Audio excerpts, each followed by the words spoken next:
فرد جرم کی کارروائی مؤخر ہو گئی۔ مزید جانیں گے اس رپورٹ میں۔ آفیشل سیکرٹ ایکٹ کے تحت درج سائفر کیس میں chairman P T I Imran Khan اور سابق وزیر خارجہ شاہ محمود قریشی کے خلاف فرد جرم کی کارروائی مؤخر ہو گئی۔ آفیشل سیکرٹ ایکٹ کے تحت خصوصی عدالت میں سائفر کیس کی اڈیالہ جیل میں سماعت ہوئی۔ خصوصی عدالت کے جج ابو الحسنات ذوالقرنین نے کیس کی سماعت کی۔ سائفر کیس میں 23 اکتوبر چیئرمین پی ٹی آئی اور شاہ محمود قریشی پر فرد جرم عائد ہوگی۔ اڈیالہ جیل میں قائم خصوصی عدالت میں اسپیشل جج ابو الحسنات ذوالقرنین نے ریمارکس دیے کہ آئندہ تاریخ پر صرف فرد جرم کی کارروائی ہوگی۔ سائفر کیس کے ملزمان چیئرمین پی ٹی آئی اور شاہ محمود قریشی کو چالان کی نقول تقسیم کی گئی، جس کے بعد خصوصی عدالت کی جانب سے ملزمان پر فرد جرم عائد ہونے کی کارروائی مؤخر کر دی اور آئندہ سماعت ملزمان پر فرد جرم عائد کرنے کے لیے مقرر کر دی۔ پروسیکیوٹر شاہ خاور نے کہا کہ سائفر کیس چالان کی تمام ضروری نقول فراہم کر دیں۔ آئندہ تاریخ 23 اکتوبر کو فرد جرم کے ساتھ ہی گواہان طلبی ہوگی۔ وکیل شیر افضل مروت نے کہا کہ چیئرمین پی ٹی آئی کا مورال بلند ہے۔ وکلائے صفائی نے شاہ محمود قریشی کے خلاف جیل ٹرائل پر قانونی اعتراض اٹھایا۔ پروسیکیوٹر نے کہا کہ شاہ محمود قریشی کے جیل ٹرائل کا نوٹیفیکیشن ہو چکا ہے، جس پر وکیل صفائی نے کہا کہ نوٹیفیکیشن آج ہوا، اس لیے آج سے قبل جیل ٹرائل کی تمام کارروائی غیر قانونی ہے، لہٰذا بغیر نوٹیفیکیشن چالان کی نقول تقسیم غیر قانونی تھی، اسے کالعدم قرار دیا جائے۔ سابق وزیر اعظم اور سابق وزیر خارجہ کو دوبارہ پنجرہ نما کمرے میں پیش کرنے پر وکلائے صفائی کے سخت اعتراض پر عدالت کے جج نے قرار دیا کہ آئندے سے مقدمے کی سماعت کھلی وسیع عدالت میں ہوگی اور پنجرہ ختم کرنے کا حکم دے دیا۔ دونوں ملزمان سے وکلائے صفائی نے پنجرے کی جالیوں سے مشاورت کی۔ پی ایس او سے فیول کی عدم فراہمی یا انتظامی مسائل۔ قومی ایئر لائنز کا شیڈول درہم برہم ہو گیا، جس کے باعث درجنوں پروازیں منسوخ اور تاخیر کا شکار ہو گئیں۔ مزید جان لیتے ہیں اس رپورٹ میں۔ پی ایس او سے فیول کی عدم فراہمی یا انتظامی مسائل۔ قومی ایئر لائنز کا شیڈول درہم برہم ہو گیا، جس کے باعث درجنوں پروازیں منسوخ اور تاخیر کا شکار ہو گئیں۔ گزشتہ روز کراچی، لاہور اور اسلام آباد ایئرپورٹ پر اندرون بیرون ملک جانے والی 3 پروازیں تاحال روانہ نہ ہو سکیں۔ مسافروں نے وفاقی حکومت سے پریشانی ختم کرنے کے لیے مداخلت کی اپیل کر دی۔ کئی روز سے بگڑے ہوئے فلائٹ آپریشن کی وجہ سے مقامی اور بین الاقوامی پروازیں کئی گھنٹوں کی تاخیر کا شکار ہو رہی ہیں، جبکہ پی ایس او سے پی آئی اے کو تاحال بر وقت ایندھن کی فراہمی ممکن نہ ہو سکی۔ کراچی سے دبئی جانے والی پرواز پی کے 213 14 گھنٹے تاخیر سے روانہ ہوئی۔ ایئرپورٹ پر موجود مسافروں کی جانب سے پرواز کی تاخیر پر شدید احتجاج کیا گیا۔ لاہور سے مدینہ کے لیے پرواز نمبر 747 گزشتہ 12 گھنٹے بعد بھی روانہ نہ ہو سکی۔ پرواز پی کے 747 کو 2 بجے دوپہر ری شیڈول کیا گیا۔ طیارے پر تعینات عملے کی ڈیوٹی ٹائمنگ بھی مقررہ وقت سے تجاوز کر گئی۔ پرواز آپریٹ ہونے کی صورت میں عملے کی عدم دستیابی کا سامنا کرنا پڑ سکتا ہے۔ دوسری جانب اسلام آباد سے کراچی کے لیے پرواز پی کے 309 گزشتہ شام 7 بجے سے تاحال روانہ نہ ہو سکی اور 13 گھنٹے سے تاخیر کا شکار ہے۔ پرواز کو 10:30 بجے ری شیڈول کیا گیا۔ ادھر قومی ایئر لائنز کی کئی پروازیں منسوخ کر دی گئی ہیں۔ اسلام آباد سے گلگت کے لیے پرواز پی کے 605 منسوخ ہوئی ہے۔ اسلام آباد سے کوئٹہ کے لیے پرواز پی کے 325 بھی منسوخ کر دی گئی، جبکہ کوئٹہ، پشاور، ملتان، سیالکوٹ ایئرپورٹ پر بھی قومی ایئر لائنز کی پروازیں کئی گھنٹے تاخیر کا شکار رہیں۔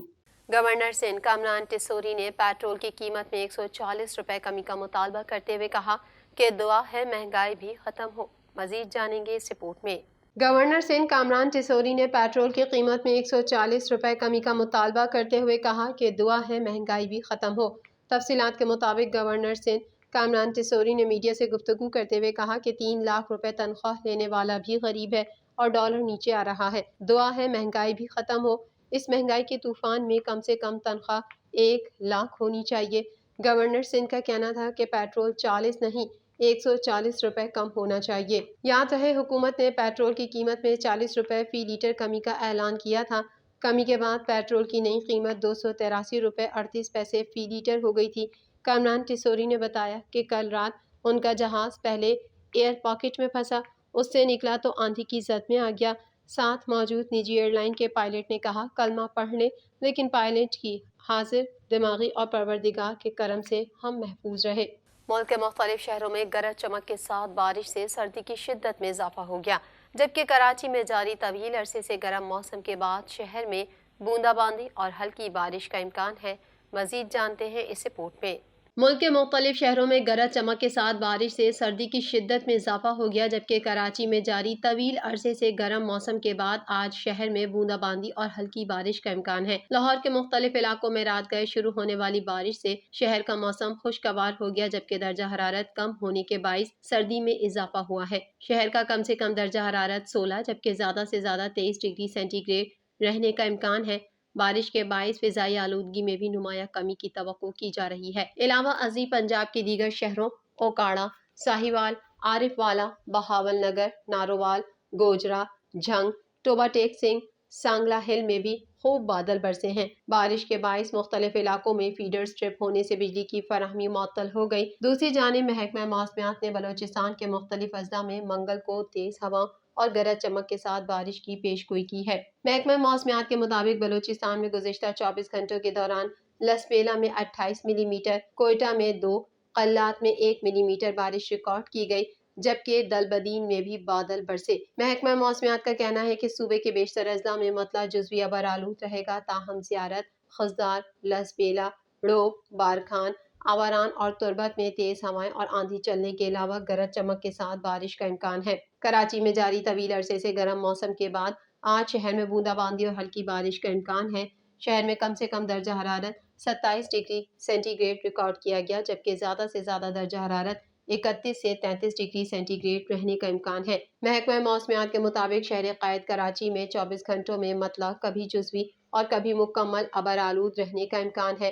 محکمہ موسمیات نے بتایا کہ کراچی میں جنوب مغرب کی سمت سے 8 کلومیٹر فی گھنٹہ کی رفتار سے ہوائیں چل رہی ہیں، جن میں نمی کا موجودہ تناسب 81% ہے۔ کراچی کے مختلف علاقوں میں زلزلے کے شدید جھٹکے محسوس کیے گئے۔ کراچی کے علاقے قائد آباد اور اطراف میں زلزلے کے شدید جھٹکے محسوس کیے گئے۔